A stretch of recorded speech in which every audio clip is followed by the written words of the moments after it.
Hello, hi guys, welcome to our Two Dogs podcast. I'm Dr. Ellie here. And I'm Dr. Inky, and today we have a very special episode or segment. We have a guest with us today. We have a guest with us today. So please introduce the guest. Ms Jessie Chong, who's sitting right here with us, is a close friend of mine, and she is one of the most amazing persons I've known. So how I got to know her was circumstantial. That's a story for a different day on a different podcast. In fact, it will be a very long podcast. But suffice to say, what is very interesting about her is that she is a serial entrepreneur. And with that, we want to dedicate this week's episode on women, or to hear from a woman who is a serial entrepreneur, what makes her tick, what really makes her have that drive that puts men into perspective. So please introduce yourself, Ms. Jessie. Walao eh. Hi, I'm Jessie, and I'm probably known for being the founder of Boozy.com, which is an online alcohol e-commerce platform in 2014, and I exited that in 2018. And after that, I have a couple of other small ventures here and there, and here I am.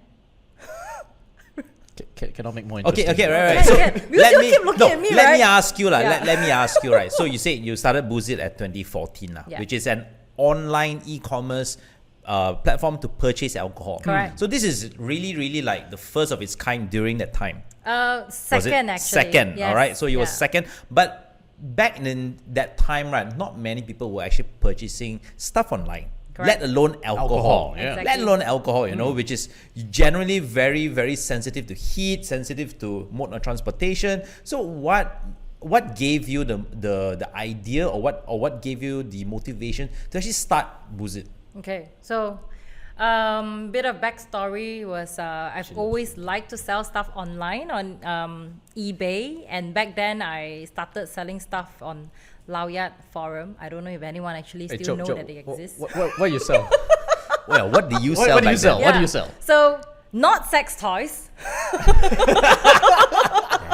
You robbed us of a very interesting episode. Okay, never mind. Go on. I'm sorry, guys. We thought this would be that It's time for all you to tune out already. All right. Okay. Yeah. It was mineral makeups that I bought from States, and I do local packaging. But when I mean local packaging means I ask my kaka at home. I was 18, by the way, many years back. Ask kaka at home, okay, please scoop up 1/4 teaspoon, 1/2 teaspoon, 1 teaspoon into this plastic jar, and then I will print it from the printer and then label it. And it was just really Laoyat forum style. You know how threads are working on forum back then. That there was no Shopee, no Lazada, no Lelong, no Muda back then. It was just thread style. You do a listings lah, you put your homemade picture on it, and then you say, okay, 1/4 teaspoon, 4 ringgit 60 cents, 1/2 teaspoon, 9 ringgit, for example. So I just had this creativity of like, go just go and buy those sewing kit boxes. Then I sell in sets. So you have eyeshadow palettes, right? Then you have eyeshadow set that is color, a lot of colors, a lot of selection. You can buy it for like 88 bucks, and back then I was probably making about 10,000 ringgit a month. As an Profit. 18-year-old. Yes. So that's where I started. Put us all to shame. Shame on you guys. Shame on you guys. Shame, You're not making 10,000 at 18, selling mineral makeup and exploiting your mates at home. Exactly. I'm sure she didn't pay the maid extra. No. That's called exploitation of human labor. No, my kaka at home very happily do it for me. Yeah, so that was like eBay was a thing then. So I kind of really like selling stuff online. I like the e-commerce space. But I got into full-time job, and the job I have before Boozit was with Moe Hennessy Diageo. So that's where I got into the alcohol industry, and I got to know a lot of people in there. And being the brand owner, I was connected to a lot of distributors who carries a lot of brands as well. So I've always wanted to be an entrepreneur. I always wanted to start my own business. Even with the mineral makeup, I wanted to turn it into my own brand. But I was so young, and my parents probably think that I'm very naive. They say, you should go and work for people first, gain some experience before you start your own business full-fledged, so that you can, have a bit more experience to how do you build your business and how do you work with people, how do you hire people. So went through 2 jobs, and that's where I was like, okay, I want to be an entrepreneur. Always intrigued with the idea of being an entrepreneur, and back then I think it's also very challenging to be a woman entrepreneur. It's not as empowering as it is today. It's always, why you're female, why would you want to be an entrepreneur? You should just be marrying a rich man and just be done with your life like that, happy housewife kind of vibe that people feel that you should, that's your achievement. And been thinking about what should I do. I like the alcohol industry, and I have the network in the alcohol industry, and I really like e-commerce and boozyit.com.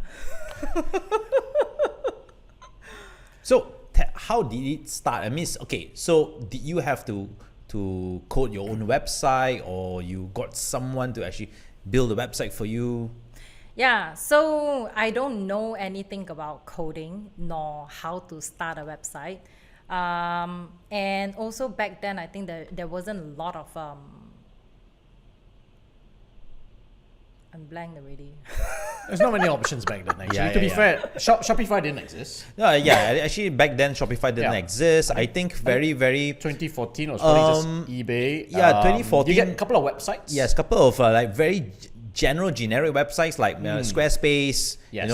That one they came out, and if not mistaken, that time Squarespace allow you to build only basic website without the e-commerce platform. Without e-commerce tools. I think even Wix.com was around already by 2014. Yeah, but it was again very basic. Very basic. Allow you just drag and drop just to build a website, and that's it. Correct. Totally, yeah. So there wasn't a lot of platforms available. You couldn't just set up a shop and whatnot. So I did try to find a smaller company, a boutique company, to set up a website for me. The first website that came up, we loaded some of products online. Every page takes 60 seconds to load. Wow, that's a lot of alcohol dripping. And it was like, dude, what's going on? Oh, it's WordPress, and you want this function, you want that function, so we have a lot of plugins in there, so that's why it's very heavy. So, like, dude, but no one's gonna come to a website that takes 60 seconds to load a single page. Yeah, so that teething period actually went on for close to 2 years, actually, until I finally got introduced to a programmer who he is really well versed with PHP. And he is also a much better developer on WordPress. So he actually helped to build another website from scratch that is on WordPress. And it finally takes only 2 seconds to load one page. So yeah, first 2 years, I think website-wise, it was always like a little bit here and there. Majority of the business kind of started off a little bit more on ground. We were once also a distributor for William Grant & Son. That we used to have the sole distributionship to Aeon Group and also to Giant Group for about a year plus. So that was kind of where the revenue was coming from. And because of the network that I've had from Moe Hennessy Diageo, we had quite a fair bit of corporate customers, high net worth individuals, that they were actually buying alcohol by the cartons or sometimes truckload. Nice. So that's kind of how we survived through the first 1-2 years until we finally have a web page where it takes only 2 seconds to load. That's where we had our first partnership together with Head Club. So Head Club's face of Head Club is David Beckham, and they were doing a launch of like a friendship giving day, and it was one of the campaign, and we took up the campaign, and it was a really successful campaign online. I think that's when Boozy start to gain some fame and also gain some traction. Then more and more people started buying alcohol through Boozy. Now, I want to ask, because as a woman, sorry, we're going to go into all these sexist remarks just to clear out the doubts.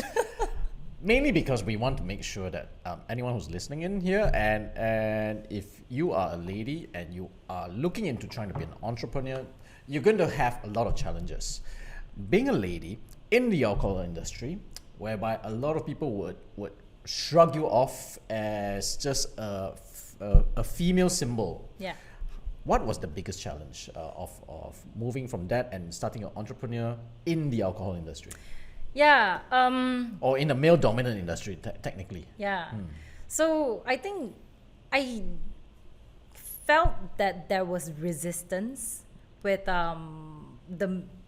because alcohol is a very male-dominated industry, and especially these business owners in the alcohol industry, they are all like a bit more senior. I don't know what's the better term for it. Old. You know, they're Rude. That's just being rude. No. They just rooted in the traditions. Yes. Yeah. Of, in traditions. Traditional of the industry. people. Yeah. Yeah, so we know that, male dominant, and then they have been in this industry for decades, not years, but decades. And they are quite protective of their turf. And out of nowhere, this small little young girl, not even 30 years old, just want to come out and want to start online. What are you trying to do? And then people were not very supportive to begin with. Like, they were like, what are you trying to do? And I need to think of how I position my conversation. So basically, very simple. Every time you walk into an office and you want to get their contract, you knock on the door. What was the impression that you were left with as you were leaving? It means that, did they see like, hey, you know what, this person doesn't know? I mean, the way they look at you is, this person is too young, she's female, she doesn't know what she's talking about. I'm going to deal with someone else instead. Do you actually get that very often? So I have to deal with two set of clients technically. So brand owners are considered our clients as well, because we do work with brand owners directly, and our source of inventory, it's also authorized by brand owners that they allow us to be their online retailer. That the other set of clients we deal with are obviously the high net worth individuals, which are also male dominant, and they buy by the truckloads and by the cartons, right? So the brand owners, they will feel that, okay, it's a very young startup, you don't really have backing per se, and you're just out of nowhere coming out from corporate, and then you want to start a startup just because everybody's trying to start a startup.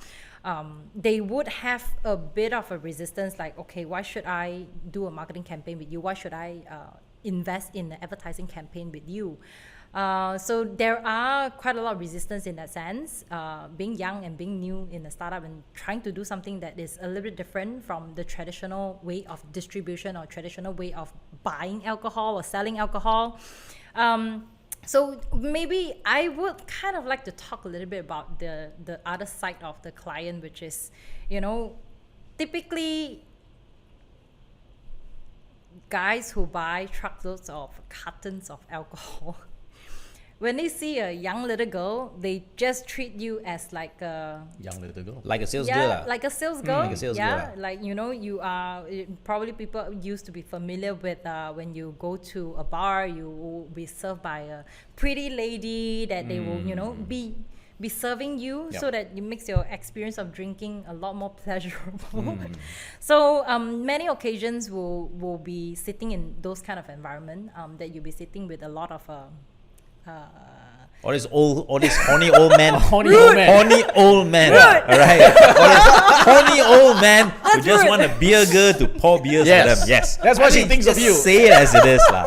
Say it as it is. She's hesitating. I would say it, horny old men. So yeah, we will sit through dinner, drinks, and I would kind of have to play that role. Yeah, then you will get sales. All right. So you mentioned that you left in 2018. Why did you leave in 2018 then?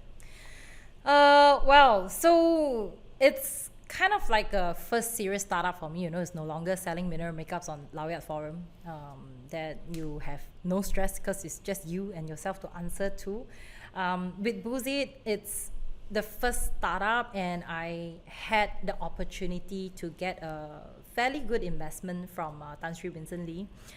He who is my mentor, and he has been really, really supportive. I actually didn't go to him for an investment.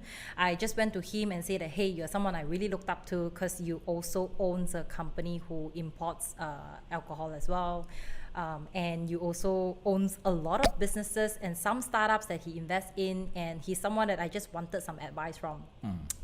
And I went to him and tell him, hey, this is what I'm doing with Boozit. I have this distribution, I have the online e-commerce, but I don't really know what else to do, where else to go. I don't have a lot of money to build a strong team to grow it further. So he gave me a couple of advice on our first meetup, and I think shortly after, in the next couple of weeks, he started asking me, hey, would you like a partner? Would you like someone to help you grow and scale it up? Maybe I can put in a bit of investment to help you with your business. So I was like, yeah, I never get that kind of offer before, because I never started a startup with the intention of raising funds. So my way of starting my startup back then wasn't about what it is like today, that you have a startup idea and you go and raise funds, then you start your startup. My way of doing it was, I don't know that you can actually go and raise funds. So you do I first. just do it. Do first. Do first. Do Yes. first, ask later.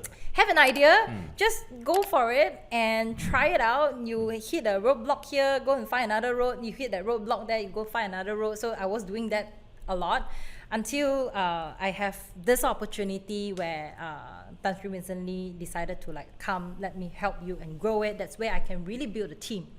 So by building a team, and you have a lot more responsibilities, and the scale of the business and the volume of the business grew a lot as well, I think at some point it can become quite overwhelming, because it's pretty much my first. You will naturally be quite nervous with your first. Your first time. Every time it's your first time, right? It's always nervous. Yeah, it's always very scary.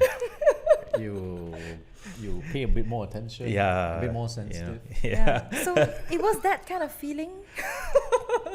It was a very nervous journey, and sometimes can be overwhelming.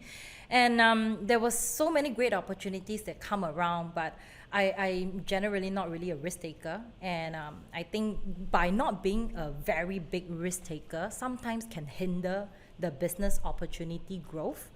That's where I felt that it might be a better place if my baby is in a better hand. So for about a year, I think I look out for a potential takeover and a potential someone who can actually bring this baby to the next level, because I am pretty emotional with my first baby. And it took me about less than a year. I found someone who can be a much better caretaker, and they gave us a pretty good offer, and that's where I'm like, okay, maybe let's just, hopefully I can see my baby go somewhere further with or without me. Any regrets letting go of that position? Interesting question, right? So of course, shortly after letting it go, pandemic hits. Yeah, that's right. I'm still in the e-commerce business, and I'm still very closely in touch with what's happening in the e-commerce scene. So I know e-commerce really literally beyond any numbers that you can comprehend. It's never a number you have ever seen in your life, and today it's hitting this number, tomorrow it's hitting this number, the day after it's hitting that number. It's just going higher and higher and higher, and I was like, if I could have just hold on for a little while. Yeah. So, but no, I think that was a bit of a passing thought that I had, that I not per se regret, but it was more like, but then it's okay lah. So since then, how many startups or how many companies have you started? Yeah, after that, I started a co-working space. It's called Headspace, and we had 2 outlets, and then pandemic hit. So I had to let it go. Luckily, we kind of managed to find a buyer to take it over as well. And I was actually kind of in the mode of taking a break, just really wanted to ground myself back and figure out what's going to be my next step. And it's pandemic. You have so much free time, from not seeing people unnecessarily, from not drinking unnecessarily. I don't know about you. It's always necessary to drink. It's always necessary to drink. It's always necessary to have friends. Yeah. What's wrong with you? You just have so much free time, right? Don't need to get stuck in jam, don't need to travel so much, and you have so much free time. And I started watching a lot of dessert shows like Zumbo, Just Dessert, or any type of like baking or cooking shows on Netflix, like a lot of them. And I'm like, wow, it's quite nice. Maybe I should try to be a baker, right, for a bit. So I did start a cream puff brand. It's solely being sold on Instagram.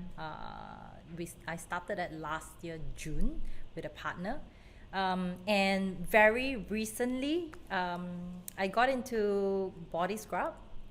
So I think end of August I launched another new brand which is called Scurabu. It's a mainly body scrub product right now, and yeah. So, how do you get your ideas? What transpires through your mind? How do you look for these ideas to start up something new? How do you get inspired? Okay, I think a lot of the ideas or the business that I get into, most of them are really coming from my personal passion. Booze It was coming from my personal passion. Today's passion and Dan's passion is a bit different now. I rarely drink anymore.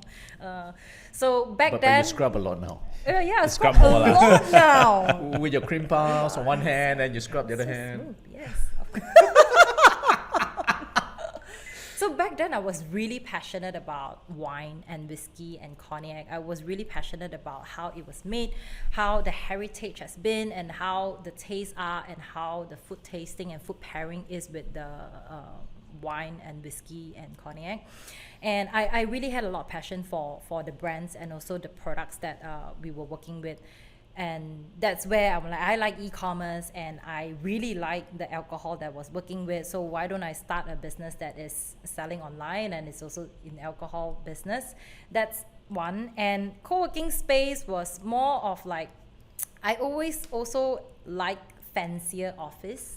So being in startup for a while, you don't really necessarily have the luxury of having fancy office. When you were working for corporate, you will always have fancy office and you can wear very fancily. So I don't have that for many years with Booze It. It's always t-shirts and jeans and no makeup. You only have a bit of glam moment when there's event. So I really like the concept of like co-working space, and you don't have to pay hefty rent that you have to tie yourself up for over a year or two. So co-working space was really a big thing back then as well. So that's where I started Nordic inspired kind of co-working space design that is meant to be really peaceful, and so that you can really focus your work. And the word hate space is so that you can really find that tranquility in that space, and you can really get into your hate space and focus on getting your work done. So that's when how I got the idea for hate space.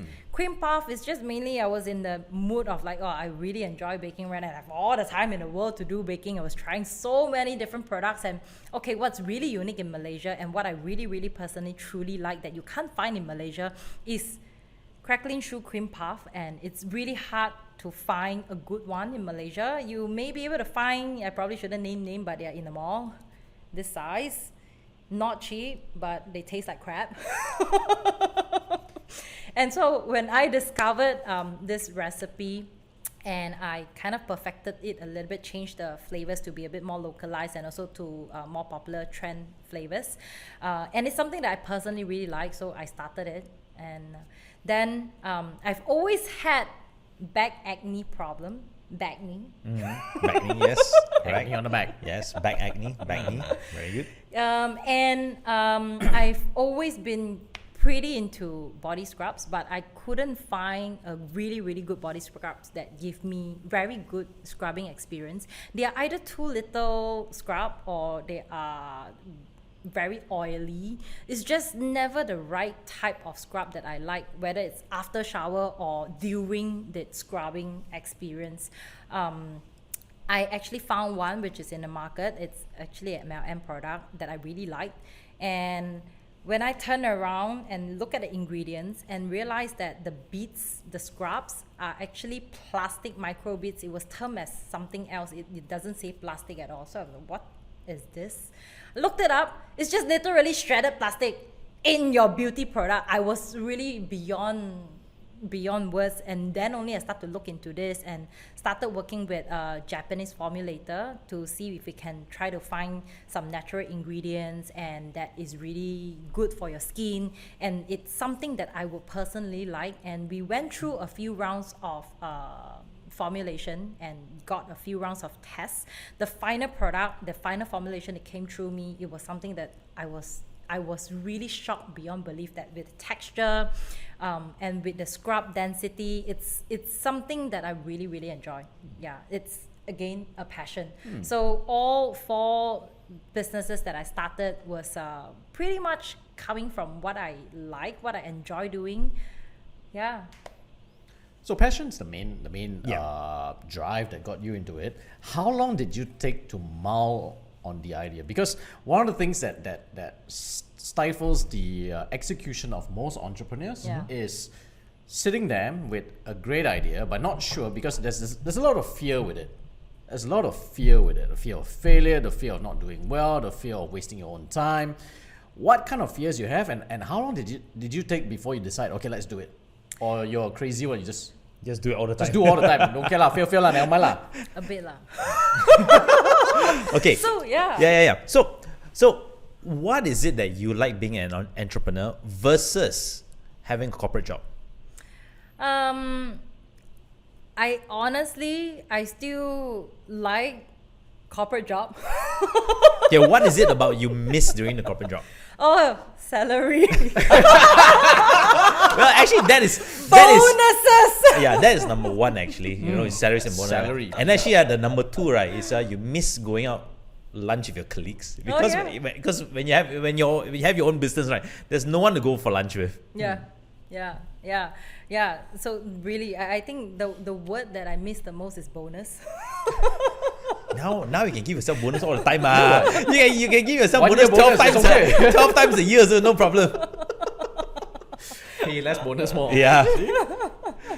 Yeah, so I think that when you talk about starting, I don't have a problem starting, but I think it's there will be build up of fear when you grow the business to a certain scale. Then you will start to fear a lot more about, are you going to be able to pay salary?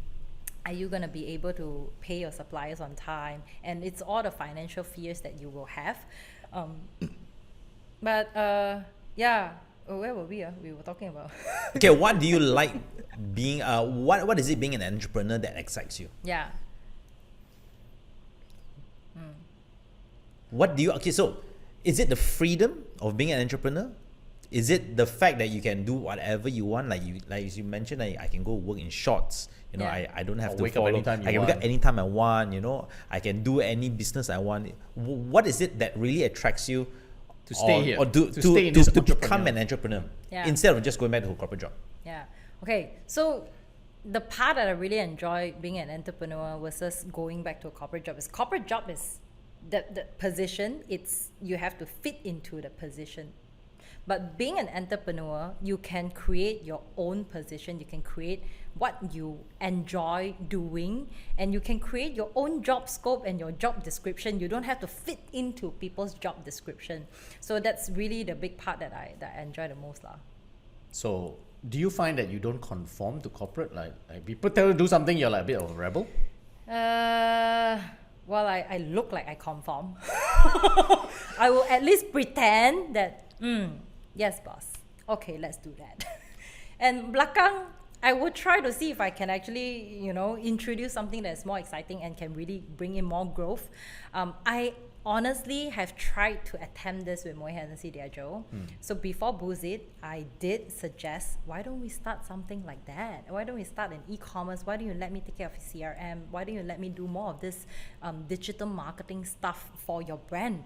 But they don't believe in it because they believe in traditional marketing, they believe in events marketing, they believe in the experience, the physical experience, which has been something they've been doing for the past umpteen years of their life. So they were not very open to doing something that's e-commerce. But I know this is coming. That time Shopee was not popular yet. Even then, when I first started Booze It, it wasn't popular yet. And it was still eBay that's the thing, and to them eBay there's no luxury branding experience, so hence they were not open to that idea. It's like, never mind lah, do it myself lah. Guys, you are listening in to the Two Dogs podcast. I'm Dr. Ellie. With me is Dr. Inky, and we have Jessie Chong with us, who is a serial entrepreneur. So she's been talking a lot about her experiences and what drives her as a woman entrepreneur, and how to thrive in a male-dominant world. Now, if you had one advice for budding entrepreneurs, female entrepreneurs specifically, what would be your top 2 advice? My top 2 advice is don't think, just start. Second advice, I think that's 2 advice really. Don't think, just start. Very good, very good, very good advice. Actually, what you actually say is true, because when you think, sometimes you actually overthink, and when you overthink, hence the fear comes along. Yeah. And more often than not, businesses you have, or you're doing a startup or you're doing a small business, you have to start and you have to make mistakes along the way. Yes. Right. It's the mistakes that will shape your business along the way. Correct. Right. But the thing is, if you don't start in the first place, your business will never take off. Yeah. There'll be nothing to learn. There'll be nothing to nothing grow. So I think don't think, just don't think, just start lah. Yeah. And most importantly, what I really learned from you guys 2 weeks ago is that you have to enjoy what you do. As long as you enjoy what you do, it doesn't feel like there's fear or there's work to do. It's just because you enjoy doing it. That is true. That is true. That is true. I don't even know when we talked about that. I think it was over some alcohol. Yeah, you look like you don't remember any of that. I have no idea we I say that. It was blank. Whatever. All right, guys. So we are wrapping up this week on the Two Dogs podcast. We would like to thank you for your time here, and hope that you found this session to be useful. We have with us Ms Jessie Chong, who is a serial entrepreneur, and she's also part of the mentoring group in Taylor's Bizport. I think she's actually one of the founding members. She's the founding member. I think she's the coordinator as well. Is it? Director. A director. Maybe Of the just give us like 30 seconds of what you do there. Yeah. 30 seconds of what I do there. Yeah. A plug-in on what the Bizport is actually about. Yeah. Right. So Bizport is an incubator for Taylor's University. What we do largely is to inspire, motivate, and also to provide a platform for students who wants to be an entrepreneur, but they don't know where to start. So we try to help them with the necessary simple steps, and also teach them don't think, just start. There you go. Very good, very good. Very good. Okay, so we will be back again next week on the Two Dogs. If you guys like the content, please subscribe to our Yes, please YouTube like and channel. comment as well. And comment. Subscribe. Talk all about your experience as an entrepreneur, whether you're male, you're female, doesn't matter, and what are the challenges that you face. We might even just plug it in and do a topic just about what your experience is all about. And with that, we'll be signing off this week. And I'm Dr. Ellie. And I'm Dr. Inky, and see you next week. See you next week.